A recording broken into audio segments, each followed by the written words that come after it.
একটা সোয়াল দেওয়া হয়েছে, বাংলাদেশি যারা বিদেশে যায় তারা বিদেশ থেকে আসার পর বাংলাদেশকে খুব হেয় প্রতিপন্ন করে থাকে, নাউজুবিল্লাহ।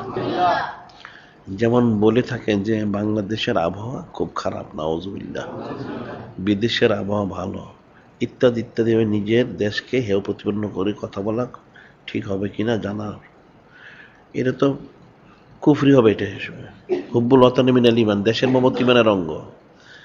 আর আবহাওয়া খারাপ, এটা কোথায় পেল সে? এখন তো কাফের যদি বলা যায় তো সময়কে, এই সমস্ত বিষয়গুলিকে তো খারাপ বলা শরীরে নিষেধ আছে। লা তাসুবুদ্দাহর অনাদ্দাহার বিয়াদিল আমরু কাল্লিবুল লাইলন নাহার।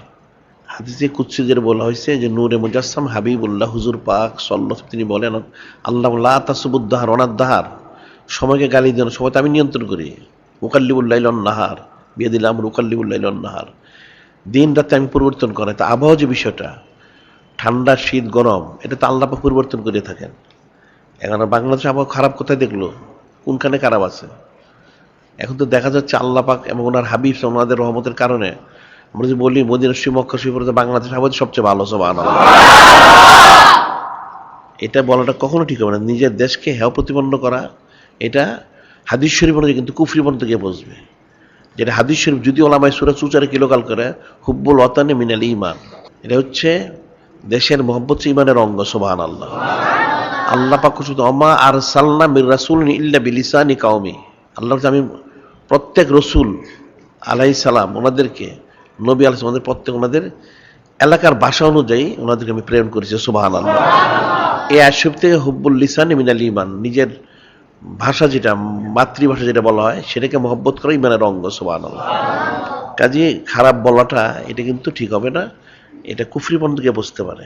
আর বিদেশের কাফের মুশরিকের সানাসিবত করতে কুফরি হবে, কাফের মুশরিকদেরকে সানাসিবত করে কুফরি হবে। আল্লাহ পাক তো নিজে ওমা মিন দাব্বাতিন ফিল আরদ ইল্লা আলাল্লাহি রিজক, আল্লাহ পাক বলেছেন মানে কাফের আল্লাহ পাকের জমিনে সব নিকৃষ্ট মানে, ইন্না শাররাদ দাওয়াবে ইনদাল লিল্লাযিনা কাফারু, ইন্না শাররাদ দাওয়াবে ইনদাল লিল্লাযিনা কাফারু ফাহুম লা ইউমিনুন।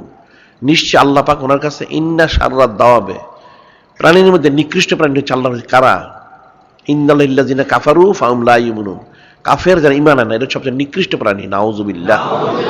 এখন সে কাফের যদি কেউ সানাসিবত করে সে কুফরি হবে।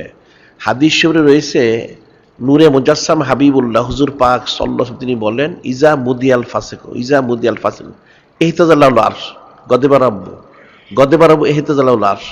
ইজা মুদিয়াল ফাসিক, কোন ফাসিকের প্রশংসা করলে গদিবা রাব্বু, আল্লাহ পাক অসন্তুষ্ট হন, নাউজুবিল্লাহ। এত অসন্তুষ্ট হন কতটুকু, ইহতাজাল্লাহুল আরশ, আল্লাহ পাক ওনার অসন্তুষ্টির কারণে সঙ্গে আরশে আজিম থরথর করে কেঁপে ওঠে, নাউজুবিল্লাহ।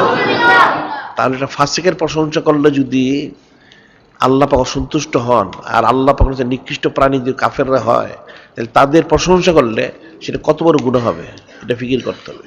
কাজে আমাদের দেশ অনেক উত্তম দেশ, সুন্দর দেশ, ভালো দেশ, আবহাওয়া সবই ভালো, কোনো দিক থেকে আমাদের কোনো খারাপই নেই। আমাদের দেশের খাদ্য নিয়ে কাফেররা চুরি করে খেয়ে এখন জীবন ধারণ করতেছে। আমরা বলেছি এখন পৃথিবীতে খাদ্যর প্রয়োজন হচ্ছে 250 কোটি টন। পৃথিবীতে বর্তমানে খাদ্যের প্রয়োজন 250 কোটি টন। হিসাব করলে দেখা যায় আমাদের দেশে 100 কোটি টনের কাছাকাছি খাদ্য পাওয়া যায়, সুবহানাল্লাহ।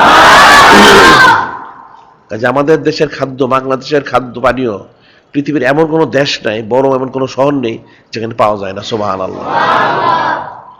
যেটা বলা কখনো ঠিক হবে না। এটা তবে যারা বলে থাকে তাদেরকে তবে ইস্তেগফার করতে হবে। যে চায় মুর্শিদি দুয়ারে নিসবত